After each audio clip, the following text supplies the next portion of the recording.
সবশেষ খবর জানাতে যুক্ত হচ্ছেন সহকর্মী সাজিদ আরাফাত। সাজিদ, 48 ঘন্টার আলটিমেটাম দিয়ে অবস্থান কর্মসূচি স্থগিত করলেন ইশরাক। এখন সেখানকার পরিস্থিতি কি দেখছেন?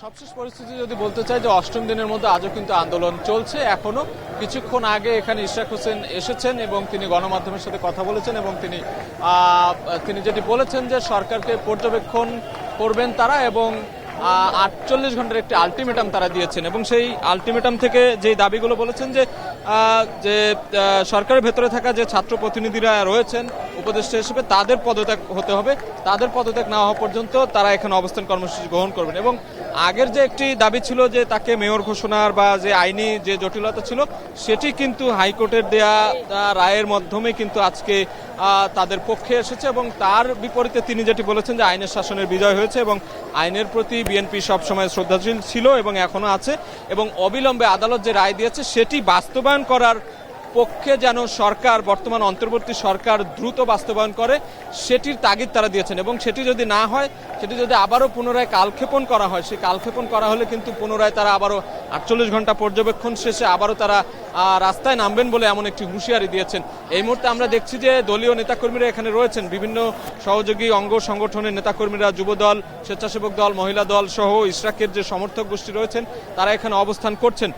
যদি কিছুক্ষণ আগে ইশরাক হোসেন এখানে এসেছেন, তার দলীয় নেতাকর্মীদের সাথে তিনি শুভেচ্ছা বিনিময় করেছেন এবং এখনো তিনি মঞ্চে, এখানে অস্থায়ী একটি মঞ্চ করা হয়েছে ট্র্যাকের উপরে, সেখানে তিনি অবস্থান করছেন এবং কিছুক্ষণ আগে এখানে জুলাই আহত যে কয়েকজন ছিলেন তাদের সঙ্গে নিয়ে এখানে কিন্তু তিনি কথা বলেছেন এবং গণমাধ্যমে তিনি কথা বলেছেন। তিনি যেটি বলেছেন যে দ্রুততম সময়ের মধ্যে অন্তর্বর্তীকালীন যে সরকার রয়েছে তাদেরকে এই যে আজকে যে রায় হলো সেটি বাস্তবায়ন করতে হবে এবং সাময়িক যে সমস্যা হচ্ছিল নগরবাসীর, সাময়িক সমস্যার জন্য বা সেবা বিঘ্নিত হওয়ার জন্য তিনি ক্ষমা প্রার্থনা করেছেন। তবে বৃহত্তর স্বার্থে তাদের যে জয় হয়েছে এটির পক্ষেও তিনি কিন্তু তার যে নেতাকর্মী রয়েছেন, তার যে সমর্থক গোষ্ঠী রয়েছেন, বিএনপির অঙ্গ সংগঠন যারা রয়েছেন তাদেরকে কৃতজ্ঞতা জানিয়েছেন, ধন্যবাদ জানিয়েছেন এবং তিনি বলছেন মেয়র হওয়া না হওয়া বিষয় না, এই জনগণই আজকে মেয়র হয়েছেন বলে তিনি তাদেরকে কৃতজ্ঞতা প্রকাশ করেছেন এবং তারেক রহমানের পক্ষ থেকেও তিনি কৃতজ্ঞতা জানিয়েছেন। সেই সঙ্গে নগরবাসীর সাময়িক যে একটু সমস্যা বা অসুবিধা হওয়ার জন্য তিনি দুঃখ প্রকাশ করেছেন এবং সেই সঙ্গে 24 থেকে 48 ঘন্টার যে আলটিমেটাম, সেই আলটিমেটাম দিয়েছেন। সেই আলটিমেটামের মধ্যে কিন্তু দুই উপদেষ্টার পদত্যাগ দাবি করেছেন।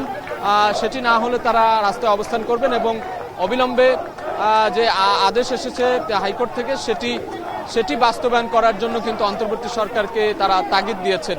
তো এই ছিল এই পর্যন্ত থাকা আমার হাতে থাকা সবশেষ খবর কাকরাইল থেকে। কাকরাইল থেকে যুক্ত ছিলেন সহকর্মী সাজিদ আরাফাত। এদিকে অন্তর্বর্তী